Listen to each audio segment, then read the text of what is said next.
Matapos nga na magsalita ni OG Diaz hinggil sa kumakalat na balibalita na isinisekreto daw ang pagpanaw ng Queen of All Media na si Kris Aquino. Nilinaw na nga ni OG Diaz na walang katotohanan ito at grabe naman nga ang mga taong nagpapakalat nito.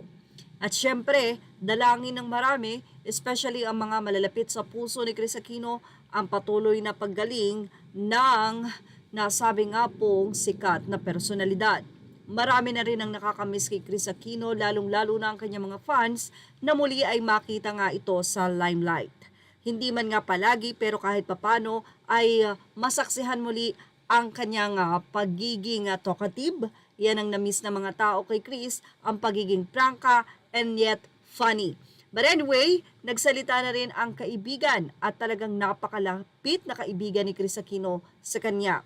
At narito po ang detalye ni Mr. Dindo Ballares.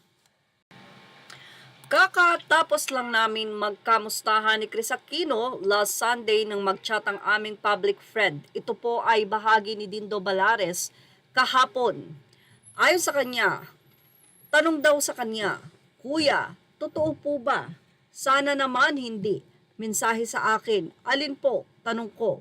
"May kumakalat kasi na wala na si Kris Aquino. Sana hindi totoo. Saan galing?" Tanong naman daw niya. "May nagsabi lang sa isang chat group.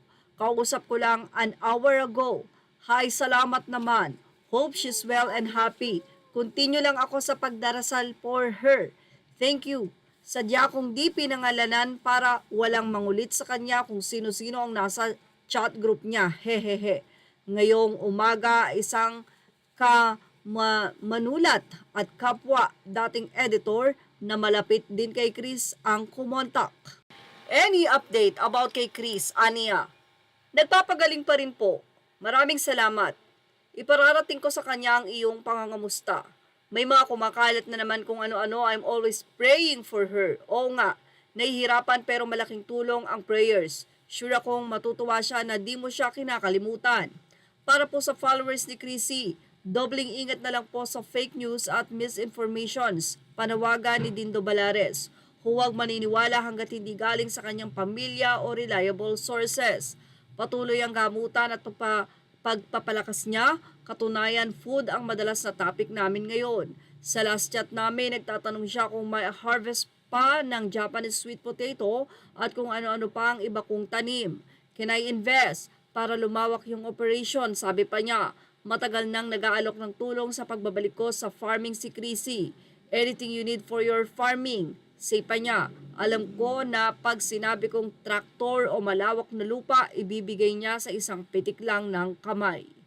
Patuloy pa ng kwento o pahayag ng kanyang kaibigan na si Dindo, pero maayos at marespeto kong tinanggihan. Unahin muna natin ang paggaling mo, sabi ko sa kanya. Please Kuya Dindo, that's the least I can do for you. Di ko ipinaliwanag kung bakit kailangan kong tanggihan. Pero alam kong lubos niya akong nauunawaan. Kadalasan, hindi sa pera o anumang material na bagay lamang nasusukat ang malasakit at pagmamahal. At yan ang ating showbiz snap update. Patuloy ang panalangin natin kay Miss Kris Aquino na gumaling dahil ang Panginoon talaga ang magbibigay sa kanya ng dugtong ng buhay. At sure tayo na marami ang nalalangin for Kris, and Kris also sa kanyang sarili ay ganoon ang kanyang dalangin sa ating Panginoon. Yan ang ating showbiz snap update. Thank you for watching. Please like, share, and subscribe.